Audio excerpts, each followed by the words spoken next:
What is up, everybody? Welcome to the Week 18 DFS MVP podcast, the final regular season show of the year. I'm your host, TJ Hernandez, the director of DFS at 4for4.com. As always, with my trusty co-host, Mr. John Daigle. Daigle, welcome to the final week of the regular season, sir. Final regular season week, and it's a doozy considering everyone is trying to parse through, including us, on motivation, rest, how many drives some starters will play. So I actually think it's just a smaller player pool than 13 games suggest.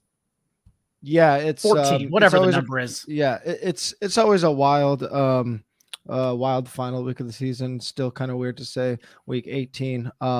But a lot of what we kind of lean on throughout the year in terms of matchups, analysis, data that we're looking for kind of goes out the window, and it feels kind of more like a preseason slate where we're just kind of trying to track playing time, track news. Everything's changing by the minute.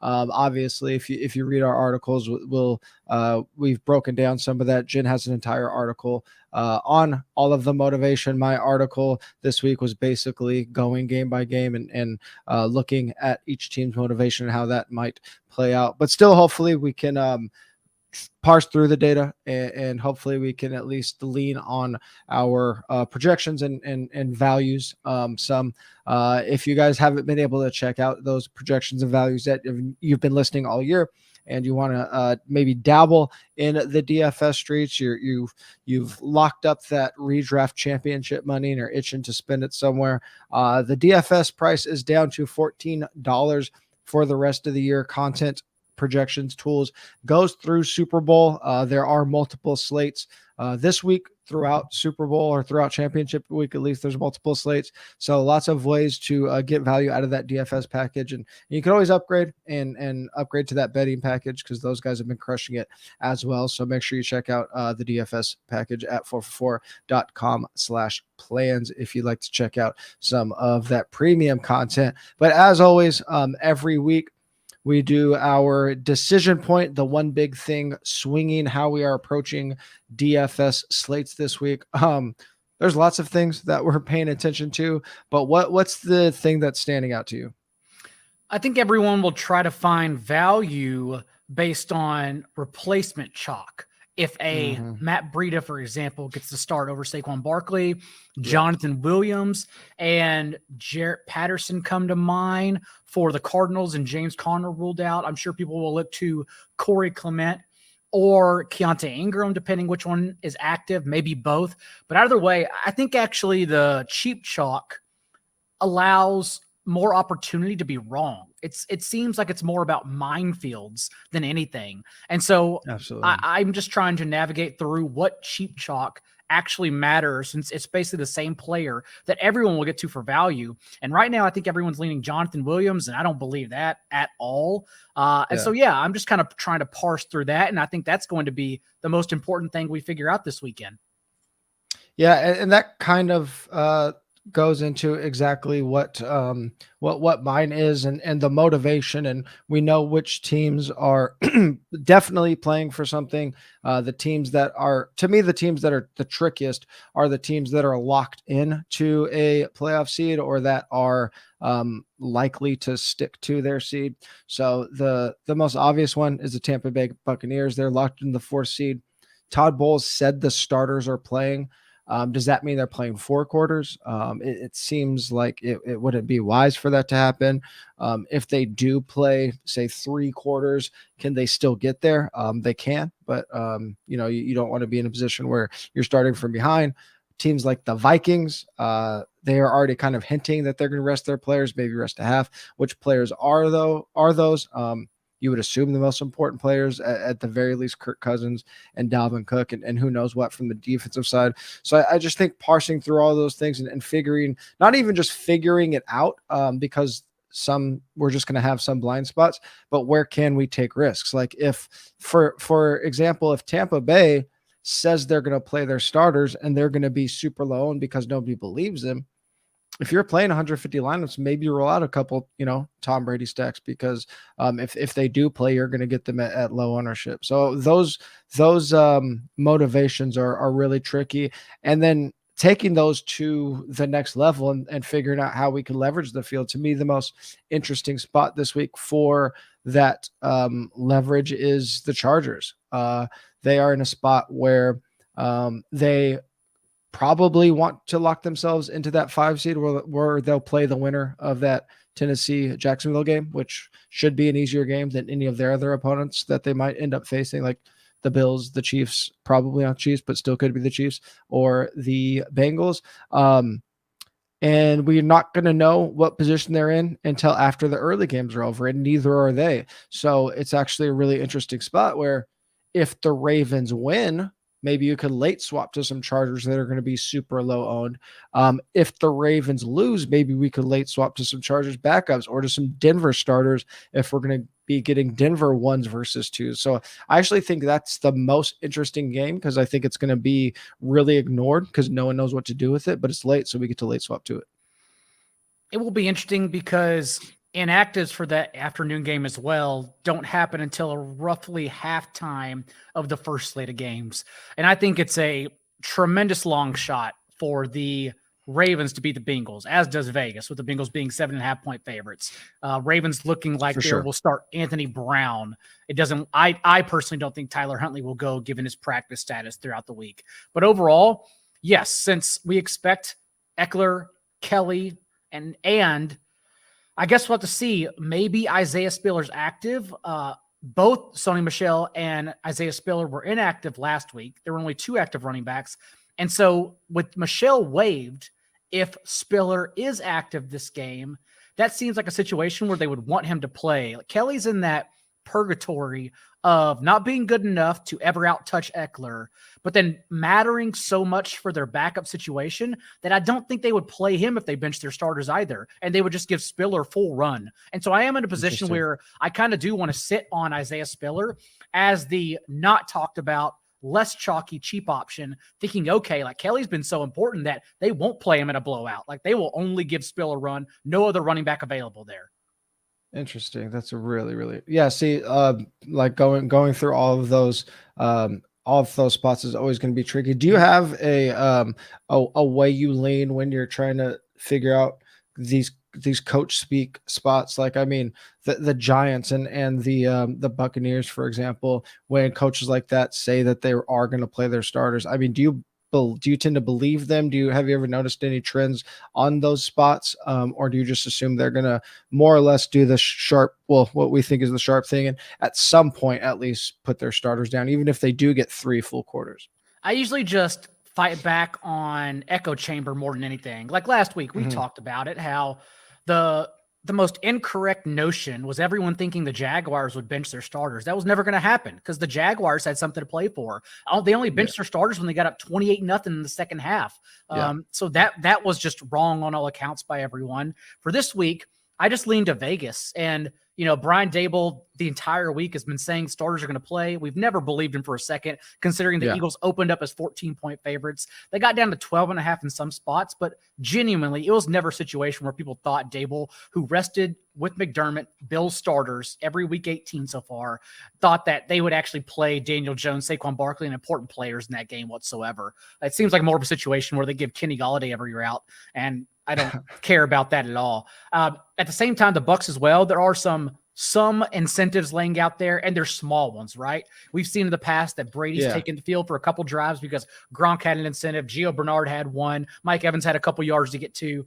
This week, Chris Godwin is one. He needs 33 yards to reach his contract incentive. So I expect that the Bucs players do play a drive or two, but not beyond the first quarter at all. Not enough for it to matter. The one I'm still cheating with is the Vikings. And it's probably just because I'm biased, because like that 194, I believe it is, for Justin Jefferson receiving yards to reach the record. It is like obviously hefty. Like that's a lot of yardage needed to reach the single season record by Calvin Johnson. But at the same time, they've all talked about it. So maybe they leave him out there. Maybe they don't. I don't know. But either way, I'm not really believing, nor is Vegas, on any of these situations. The Falcons, I just talked about the Bucs, but even Vegas, Falcons opened as 3-point favorites. Todd Bowles on Monday comes out and says the starters are going to play. The Falcons go to 4.5-point favorites. So it's just like no one is believing this. Yeah, absolutely. I that's kind of how I tend to lean as well. As we've done every single week before we get into our top plays of the week, we like to go through our favorite underdog picks, build a card with you guys. Lately, we've been leaning on our betting guys, Ryan Noonan and Connor Allen, been crushing props over on the betting side, as I mentioned up top. That's one of the best ways to get value out of the 4for4 site going through the Super Bowl is to get on those props. And obviously when we get to Super Bowl week, those guys are going to have a ton of crazy props for us to attack. So that'll be super fun. But let's go ahead up and bring that on up. And I have a couple from their articles from Connor and Ryan's props, but do you have anything that you want me to look at before I get there? What is Austin Hooper at? Because last week with Josh Dobbs, and there was no significant starters outside of Derrick Henry, since the team had to run their starting offense to like see how they coped with Josh Dobbs. Hooper did run a season high route rate, basically well over Chigakonkwo. So he's someone I've even looked at as a extremely cheap option. The Saturday slate's interesting because it looks like we can flex tight ends confidently. He's someone I've looked at as a really strong pivot here away from the other tight ends, given that in a game, we know they're going to send out their most confident players and just do what they can with that offense. I think Hooper is actually going to play a lot on Saturday. I like that. Do you like his the receptions is tough, right? Because 3 is a fair amount for a team that isn't going to throw a ton. But I mean, the yardage, we can get there on one or two catches. I'm down to throw that one in. We're coming back. Do you like the yardage? Do you like the yardage better than the receptions? I like the yardage that over. Makes more sense. One of the two that I believe it was Connor who was on this one. Yeah, Connor. He liked Trevor Lawrence over and Travis Etienne under. Now, the interesting thing about this, because in that game, you can obviously attack the Titans through the air, and they've been fairly stout against the run. If you notice the grade out here, 277 total yards for Trevor Lawrence. That was grayed out. That means that's come off the board just since we started the show. And I was actually I had Trevor Lawrence passing over locked in before we were going to start the show, and that came off the board. So Trevor Lawrence overs, I'm assuming, just getting pounded, because I saw a couple other people tweet about it. So that would kind of naturally support Connor's idea of hitting the ETN rushing yards under. That's still on the board, even though the Trevor Lawrence passing total is off. So just looking at how Underdog's reacting, and obviously the pass filter that the Titans are, I think that kind of makes sense. I mean, I know he'd get there on one shot, and maybe his rushing plus receiving yards total isn't as easy, but I think under on the 68.5 rushing yards is a pretty good number. Travis Etienne under 68.5 is a slam dunk. The Titans haven't allowed a single player to rush for over 60 yards since week 3. That's very familiar to Ken Walker on Thursday night against the 49ers. Connor was texting me. He's like, hey, what do you think about 64 for Ken Walker? And this is a couple weeks ago. And I was like, dude, the 49ers haven't allowed anyone to go over 60, let alone 64. Why do I care about 64? So it just seems like a bad number, honestly, for ETN. So definitely under. And then the Trevor Lawrence one is tricky because it actually opened at 245. And I think that's what Connor and Noonan put into our Discord early on. And you can see how much the CLV, it's just been steamed since then. It was, as you mentioned, Friday morning when you were making the outline for the show, it was 263, and already now 267.5. So I'm torn because unlike a lot of people, I'm in the minority of loving this spot for the Titans. It's unprecedented for a team to get basically 14 days off in week 17. And that's what the Titans are doing. They're going to get back Jeffrey Simmons, Bud Dupree, all at full health. They're going to have Amani Hooker at full health. Petit Ferrier at right tackle is going to be back. So they are actually going to be at full strength, best possible anyways, in the finale against a team that just had to play, in consecutive weeks to keep themselves alive. So I don't know. I think it's actually a sneaky spot for the Titans to win outright here.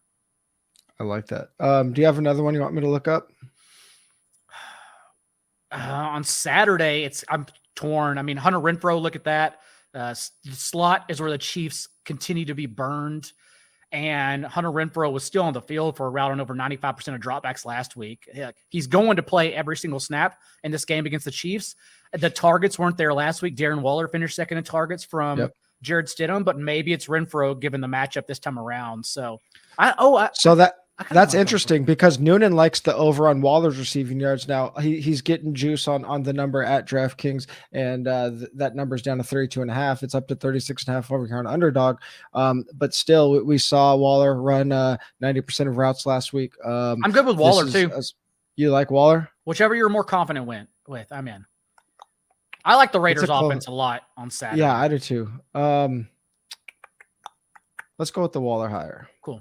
The Chiefs are 1-7-1 against the spread in their last 9 games. Teams just continue weekly to hang around, despite the fact the Chiefs are still getting it done on offense. So that's a game that I expect to be close throughout. And it could be bad. Like Jared Stidham is obviously a wild card since he threw 2 touchdowns in 2 seasons prior to last week. And then threw 3 touchdowns in 1 game against the best defense in the league. Don't know where it came from, but it wasn't a fluke. Like that dude came out flinging it. 5 of 8 on passes 20+ yards deep, led the league in ADOT, had an 8.5 yard per attempt under pressure. Like he was really good, and I don't know why. So it's very volatile. But yes, I do believe he drags along Raiders pass catchers. All right. For those, before I get there, let me get these in. And if you're watching, get those in as soon as possible because, as you noticed, those Trevor Lawrence lines were coming off as we speak. If you are listening, hopefully you remember that we always tweet these out right after the show. So be sure to be on our Twitter as soon as possible. Or hopefully the lines are just still up if you are listening. If you haven't signed up for Underdog yet, go to 4for4.com/underdog. Use the promo code 4for4 when you sign up for a new Underdog account, and that'll get you a free DFS subscription at 4for4, as well as a deposit match up to $100. I was just going to say, we talked, actually, we got a full Saturday slate on our picks, coincidentally. If you are looking for Saturday slate, we will have showdown articles up for the 2 Saturday games. We don't have a 2-game write-up, but all of our tools, content, projections will have be loaded up with the 2-game slate. And as always, you can ask us questions in Discord. It's just kind of a funky. We didn't get the schedule till late in the week or after the Sunday games were done. So it's not really like a main slate like a Thanksgiving or a Christmas. So we're not gonna have like a huge write-up on it, but feel free to hop in that Discord and ask us questions about the slate. Let's hop into the picks of the week, starting at quarterback. Tell me what player you like that probably flying under the radar near minimum salary. To bring it back quickly to Saturday as well, I've seemed to had the most success getting my thoughts out whenever I just have a few old fashions and Manhattans and just go in there late at night on Friday and just talk through it, just not even ask questions, literally send out my thoughts. So I'll probably do that tonight, honestly, late at night, get those Saturday thoughts out there for everyone. But for this week, I think it's very clear who to play at the top. We know the motivated teams. We know the best options are back on this slate, minus Patrick Mahomes. So if there is a reason to spend up for players across the board, we find some players we want to shove in and we're trying to save salary somewhere, then I think the best option is literally going down to the bottom in Sam Howell. Sam Howell 2 years ago was competing to be the number 1 overall pick. He ended up as a 5th rounder, even though I would argue he should have gone ahead of all the players we've watched between Desmond Ridder, Malik Willis, the list goes on. But at the same time, remember, Howell is a tremendous prospect. Finished his career in the ACC with 92 passing touchdowns in less than 3 seasons, or 3 seasons or fewer, whereas Deshaun Watson and Trevor Lawrence, they had 90. So Howell was better in that aspect. Also, I know I talked about this on Move the Line, but I'll say it again, that there are a few sticky metrics that happen from college quarterbacks to transition to the NFL. The ones that always stand out to me and what I usually look at when I'm evaluating quarterbacks, one of the things anyways, it is rushing yards per game, turnovers, which was very big for Sam Darnold and Kenny Pickett. And then, of course, completion rate on third down, how you fare on money downs, if you just cower whenever it's the most important time to move the sticks. And last year in his final year, remember, Sam Howell lost Javonte Williams, Michael Carter, Diami Brown, and Des Newsome. The latter two, who I understand many people may not know, but they were NFL drafted receivers on day 2 and 3. He lost them and still completed 70% of his passes for 8 touchdowns and no interceptions on 3rd down. Plus, this Dallas defense, given all the injuries, has not been good in the second half of the year, allowing the 6th highest rate of passing touchdowns from week 10 since they traveled to Lambeau against the Packers.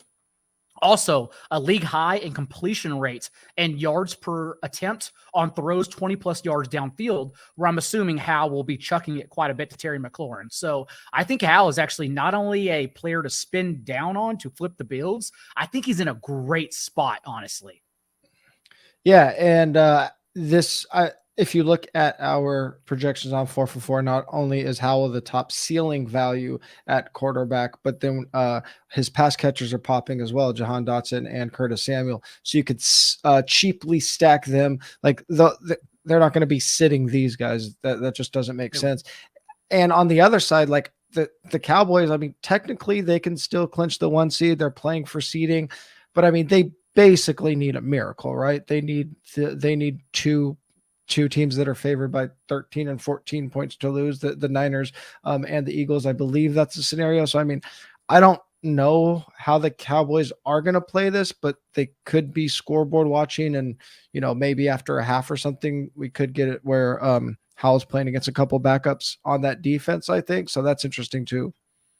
Oh, yeah. And again, the Cowboys play at the same time as the Eagles and 49ers. So who knows? But Mike McCarthy, initially getting his job, not only because he had a lot of whiskey with Jerry Jones and actually slept in Stephen Jones' race car bed the night before, but also because he was an analytics individual once he got fired from the Packers. And then he has to understand that the 49ers are favored by over 2 touchdowns in that game against a Cardinals offense that is just injured throughout. The Eagles are favored by 2 touchdowns as well over the resting Giants. So I would imagine we don't see a lot, if any, of the Cowboys that matter most.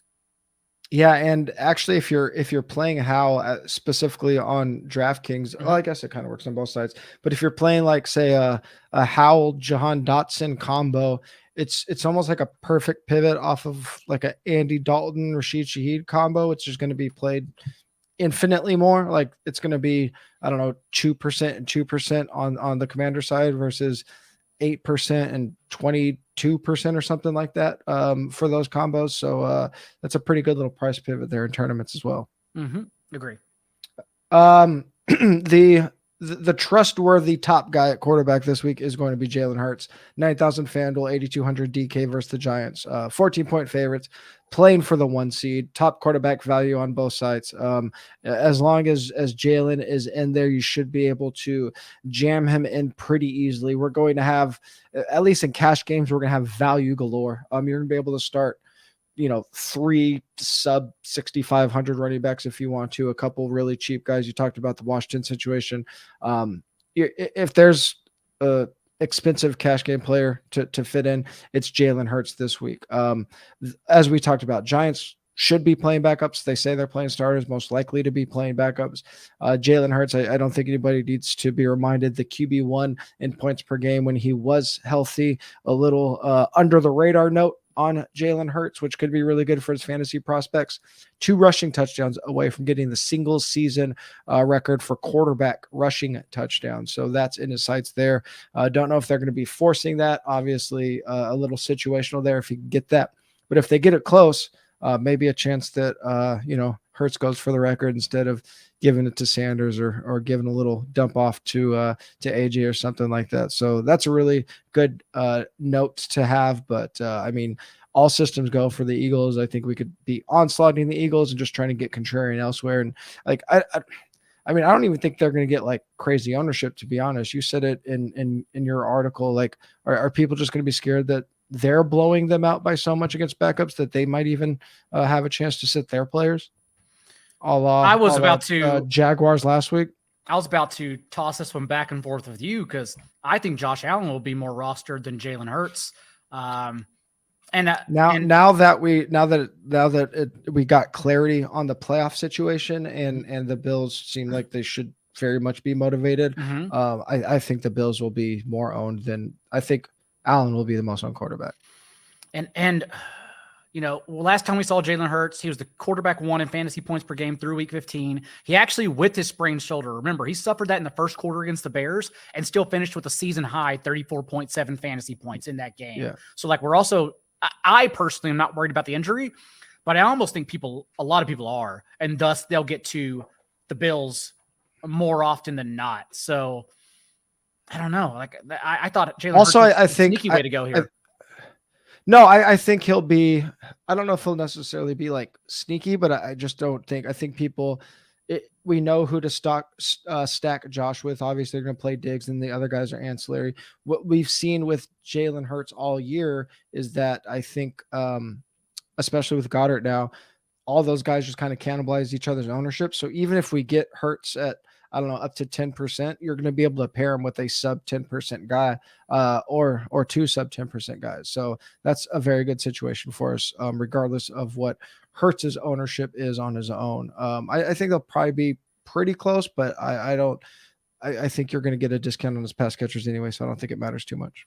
I would say whichever you play, double them up for sure. Right now, we don't even have Stefon Diggs projected for too much ownership relative to other expensive players. So if you go Allen, I would just make sure you bring along Diggs, and I would choose Gabe Davis I would choose Gabe Davis or Dawson Knox, but up to you. And then Jalen Hurts, AJ Brown, Devonta Smith. Devonta Smith is actually going to be higher rostered, in my opinion, than AJB. So just bring them along as well. Dallas Goedert maybe too, but yeah. Yeah. And especially you can almost always do it on FanDuel, but on DraftKings, the calculus changes a bunch with these Jalen Hurts, Josh Allen types, where pairing them with their expensive alphas is always kind of tricky because you're taking up so much salary on DraftKings that you need them to hit perfect. This week, there's so much value elsewhere that you could probably get away without them going off for, like, I don't know, combining for 60 or whatever and still get there. Obviously, you don't want them to not, you don't want them to have duds at their salaries, but it's a little different in week 18. And Devonta Smith on DraftKings in particular is where he's more expensive because he's the one who has been having success from Gardner Minshew more so than AJ Brown. So even though Brown's been dominating. So yeah, I think I actually do like AJ Brown over Devonta Smith on DraftKings and then bring on Goddard instead. But just make sure you double up either of them. As you'll see shortly, I do agree with that a lot. Let's move on to running back. And actually kind of touched on this situation a little bit. Vikings sound like they're going to rest their starters a fair amount, even though they technically can improve their seeding.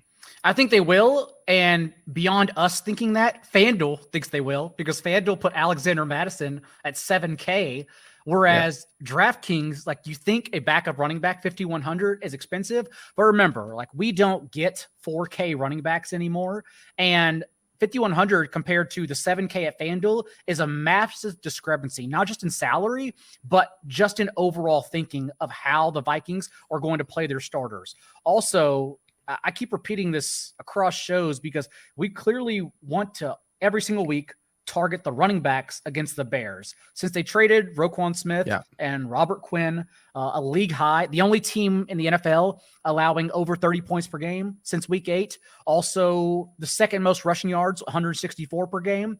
Look at last week. The Lions, even though they could throw the ball with success, and they did against them, they just leaned on 33 running back carries between Jamal Williams and DeAndre Swift because they were moving the ball with ease. And so it's just a great situation that if we knew it was a lot of Dalvin Cook, I would ignore his 3.5 yards per carry the last 6 games and go to him. But I think it's going to be more Alexander Mattison. If that's the case, I want to be on top of it. So Alexander Mattison against the Bears seems like an awesome play on DraftKings, especially.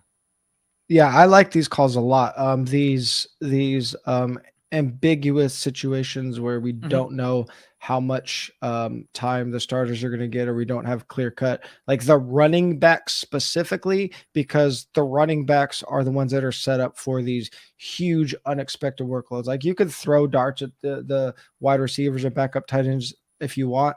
But Alexander Mattison, basically, I laid out in my write-up basically the same thing you did for Alexander Mattison for Keyshawn Vaughn.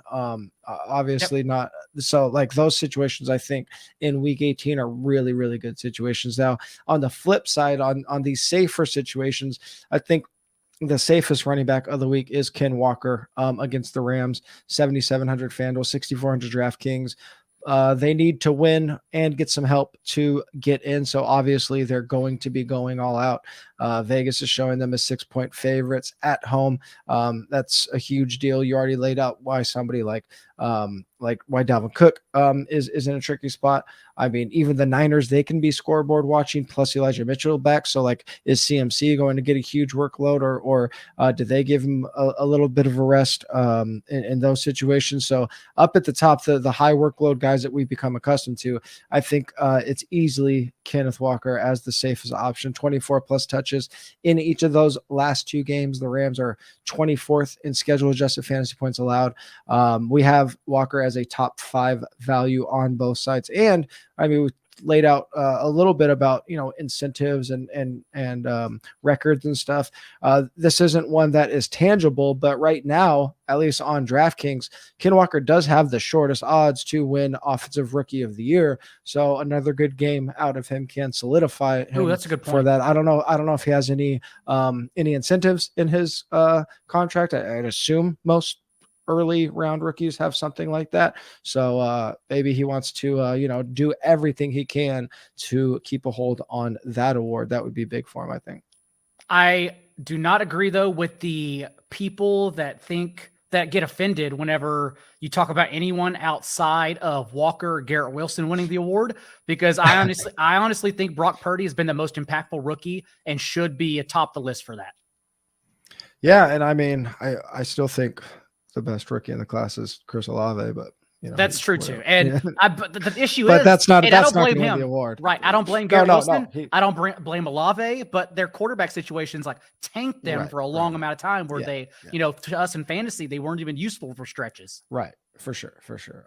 But it's an interesting note on Walker to keep in mind. And I mean, as you mentioned with like the Commander situation, a couple other spots, there's just so much running back value this week that I think Walker is pretty much the obvious cash game lock. I can't think of anybody that is that, like, I guess Algier, but even him, like Algier could be surprisingly ended up playing against a lot of Najee Harris against that Cleveland defense. But I think Algier is going to be more rostered than Najee Harris. Algier is going to be pretty popular this week. I agree.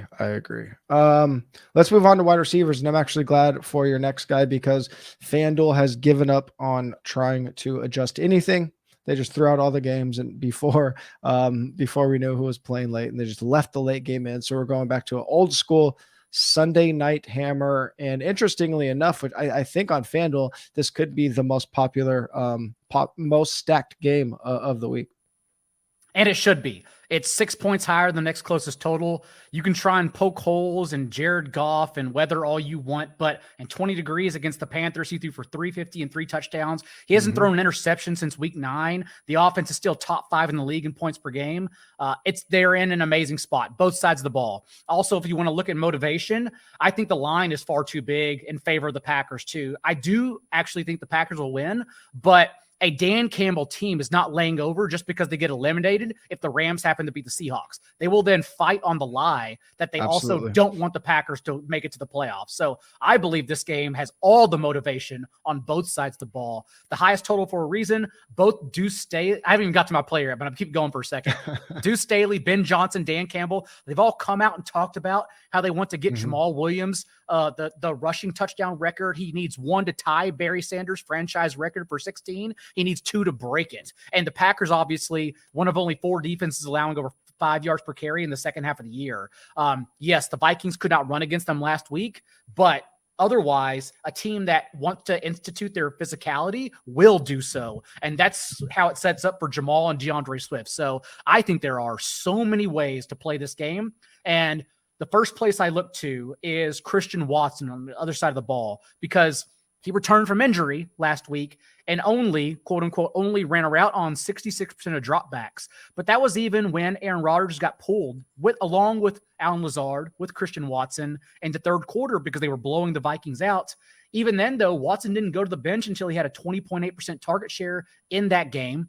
Also, Watson is third in the league in yards per route run against man coverage, which the Lions run at a top 5 rate in the league. So I think it sets up amazingly for Christian Watson this week, assuming he and the starters are going to be on the field throughout the game. Yeah, and I wrote up in this game that I really like the Aaron Rodgers side of it for everything that you laid out. But just remember that FanDuel Sunday night, super late swap. So make sure you're checking that, because the fun thing about these old school Sunday night hammer late swaps is we have all of the information. There's only one game left, so a lot of times it is really easy to go through. And if you are in a spot where you're first place or second place, or in where you're really close to somebody, you can reverse engineer their lineup really easily and figure out who they have, who you have, when you can and should late swap. So with one game, those decisions are usually very easy, compared to even with 2 games, it becomes a lot harder where you're just guessing. So so don't forget to be going through those on FanDuel specifically. And we're not going to talk about it at the end of the show, so I'll squeeze it in now. But Robert Tonyan is an awesome play. He was the cover boy of Waiver Wire Show, and just like for DFS, he ran a route on a season high amount of dropbacks last week because it was the most important game. I imagine he's back out there at 88, 90+% of route rate against a Lions defense who is allowing the 3rd most schedule adjusted fantasy points per game to opposing tight ends. So Tonyan in your double stacks, or Tonyan even without Aaron Rodgers, is an awesome play on FanDuel. Love it. Drake London at 6,500 on FanDuel, 4,900 on DK against Tampa Bay. Again, we do not believe that Tampa Bay is just going to roll out their starters for 4 quarters locked in to the 4 spot, even though Todd Bowles said they're going to play starters. They are locked in that spot. So hopefully London's running against a couple of backup DBs, at least at some point in this contest. 8+ targets in 4 straight games. In games with Ritter, his 35% target share is leading the league in that span. Drake London projecting as the top value on DraftKings at his position on 4for4, even with their starters. Tampa Bay's 29th in schedule adjusted fantasy points allowed to the wide receiver position. So hopefully London ends the season with the boom, continues that volume to wrap up week 18. Probably a cash game lock. Probably going to see the ownership that he should, considering the value that he's projecting for this week, but a very trustworthy player in that spot. And clearly a pivot off Algier. I think that's the most important part. Yeah, and even though, even though, like, even if London comes in at 15%, which we're projecting him as right now, he's not going to be contrarian, but you're probably not playing those two together. So if you do have London, you're lapping all the Algier teams if they hit, which it should be 20-25% of the field. So that's always good. Even though Drake London is going to be contrarian, you're still getting some leverage against all those teams that decided to play his teammate instead. Makes sense. We talked about the big dogs. I talked about Jalen Hurts and stacking that game. The other spot that we could be stacking a lot is the Josh Allen and the Bills. You like his big dog this week? I think Diggs is an amazing cash play and just probably the best receiver, the safest anyways, to spend up for. Not only he has 4 fewer fantasy points over the last month than Dawson Knox, for example, but Dawson Knox is getting there solely on leading the team with 3 touchdowns in that time, whereas Diggs still leads the team in targets with a 20.3% target share, but hasn't gone over 100 yards in any game the last 4 weeks. Also, with Josh Allen targeting Diggs on 32%, a 32% target share against man coverage. We know the Patriots have played man coverage all year. They're number 6 right now in the league in running man coverage. And we know Jack Jones and cornerbacks not only suspended, but a few starters here still injured and questionable on the injury report. So it could just yet again be just an amazing situation for Josh Allen and Stefon Diggs here to connect for a nuclear performance. Yeah, and I mean we haven't even talked about the crazy situation that happened on Monday night with DeMar Hamlin, but it sounds like he is all good. I mean, if we're just talking about narratives, like Bills are just going to score 80 points, right? Yep. DeMar week, like they're that is like the imagine having to play that team this week. They're going to be more pumped up than they even need to be for playoff seeding. It's a great spot for the Bills. Yeah. Another pay down spot, Greg Dortch, 5,400 FanDuel, 3,800 DraftKings at San Francisco. DeAndre Hopkins is officially ruled out. We've seen Dortch been getting a lot of work regardless the last 2 weeks, 10 plus targets in each of the last 2 games with 25% of team targets in that span. With Nuke out, as you mentioned in your article, Dortch should be comfortably manning the slot in what should be a very pass heavy game script against San Francisco as big underdogs. I think he's cash viable. We have him as a top 5 value on DraftKings, but from a tournament perspective, Dortch probably comes in at 2 to 3 times lower ownership than definitely than Shaheed, maybe even than London, maybe half than London. We have Dortch kind of projecting around that 10% range. I think Shaheed will be well over 20%. I don't know if London gets to 20%, but Greg Dortch, there's a lot of pay down guys this week, but I think Dortch is probably the if we combine ownership with ceiling, especially on DK with the PPR, Dortch is a really great play this week. It sucks because last week during my old-fashioned Saturday night thoughts, I was pinging you on Discord whenever we got the news that DeAndre Hopkins was ruled out. And we even talked about it, and we said, like, Dortch is obviously a cash game play at the stone minimum across sites and an amazing tournament play because I wonder how many people shuffle everything around.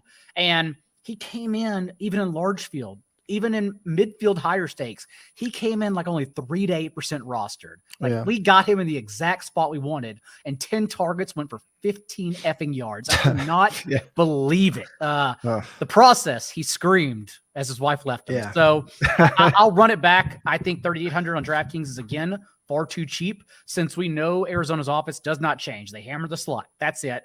And now 21 targets in 2 games. Like, yeah, I'm running it back with Dortch. Yeah, the Dortch outcome last week was like it was the microcosm of my 2022, but it's 2023 now, so we're gonna have a big week. Yeah, we're gonna move on to tight ends. What tight end did I write about? Here we go. I am talking about Hunter Henry as a unique piece if Josh Allen stacks get steamed. And I will tell you, we're going to lose Hunter Henry if Jonnu Smith, who was limited throughout the week, but not technically clear from the concussion protocol. Last I checked on Friday, he's still in there. But if he is cleared on Saturday, that means he's going to play. And then we lose Hunter Henry because Henry, the last 2 games without Jonnu Smith, has run a route on literally every drop back Mac Jones has had. And I think it's another good spot thinking that, okay, the Bills are coming out to slaughter the Patriots. If that's the case, then we get like a unique tight end. Thus, we get leverage off of Dawson Knox, and we get a game stack at the same time with Hunter Henry. But again, that's only an option if Jonnu Smith is inactive, something to look for on Sunday morning. Yeah, and you're going to be saving a ton of salary with Hunter Henry. He is down at $5,000 on FanDuel, down at 33 on DK. You talked about when I was talking about Jalen Hurts, how the impact of no longer having Minshew on the field for Devontae Smith, and also kind of the reason that I like Dallas Goedert with Jalen Hurts coming back this week. Goedert 6,200 on FanDuel, 4,900 on DK. If we look at Goedert's splits, it's only 2 games with Minshew, obviously. Goedert missed some time as well, but 13 PPR points per game with Hurts on the field versus 8.5 without. Little TD dependent, but I mean, that's how fantasy works. It's definitely worth noting if we're thinking about who to double. I definitely like an AJ and Dallas Goedert double than I do an AJ and Devontae double. And even with Minshew last week, we saw Goddard's targets double in the second game back, went from 3 targets to 6 targets, been on the field for basically every snap, been running a route on basically every snap. Again, another spot where hopefully we get a lot of 1s versus the 2s. And the rare spot, which I didn't even really mention, like usually it's the worst team that is playing their 1s versus the better team's 2s because the better team is resting. We get the better team playing their 1s versus the worst team's 2s. So that's even more intriguing. But I like pairing Goedert with Hurts quite a bit this week. I completely agree. And again, just how salaries shake out, I'll still flag plant A.J. Brown over Devonta Smith. Yeah, A.J. Brown's my favorite tournament play of the week. Should hashtag save it for Discord, but he's my cover boy anyways. He's my cover boy anyway. So even if you clicked on the article and don't have a subscription, you'd see his big visored face on my article, so you could deduce it pretty easily. Steelers are playing the Browns. Both teams should be playing their starters, but Steelers are playing for something and Cleveland isn't. And the Browns offense is misconstrued from their performance last week because literally Deshaun Watson had less than 50 passing yards at the half last week. His 3 touchdowns came on 6 completions in a much softer spot against Washington secondary. The Steelers have everything to play for in this game since they can still sneak into the final wild card spot. So I do think the Steelers plus, the running back correlation here, like that's the way to go against the Browns. I do not think their offense have turned a corner whatsoever just based on 6 throws from Deshaun Watson in 2 quarters. Yeah, the defensive player pool is huge this week, especially with so many backups playing. I think I wrote down 9 in my article. I put the Falcons here just because, again, we don't believe Bulls completely. We should be getting a 1 versus 2 situation here with the Falcons versus the Buccaneers. They are pay down options. I believe they're 26 on DraftKings. So you're going to be saving salary with the Falcons there, hopefully against backups. But the defense player pool is huge. I think there's a lot of spots where we can pay up for these big favorites, but also kind of not to be lazy, but you could kind of play who fits this week. Agree. That does it for the regular season, folks. We are going through championship week here on DFS MVP, but I know a lot of you guys do tune out once the season is over. The slates just get kind of funky.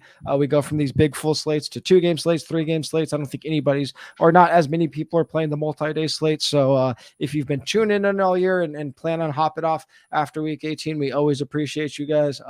Continue to grow 4for4 because of listeners and viewers like you. So it does not go underappreciated.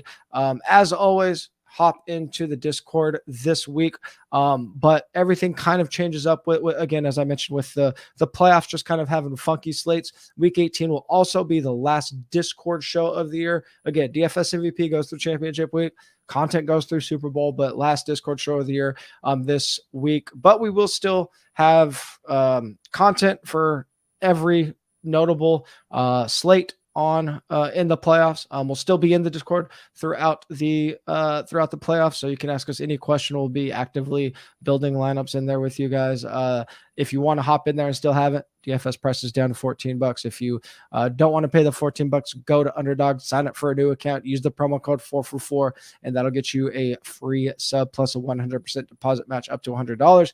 And if you want to just give us a little thank you for our season, it goes a very long way on the platform that you're listening on. Just give us a 5-star rating or review. If you're on YouTube, just please like this video, subscribe to our channel. It helps way more than you know. And if you want to keep in touch with us throughout the offseason, Daigle is at NotJDaigle on Twitter.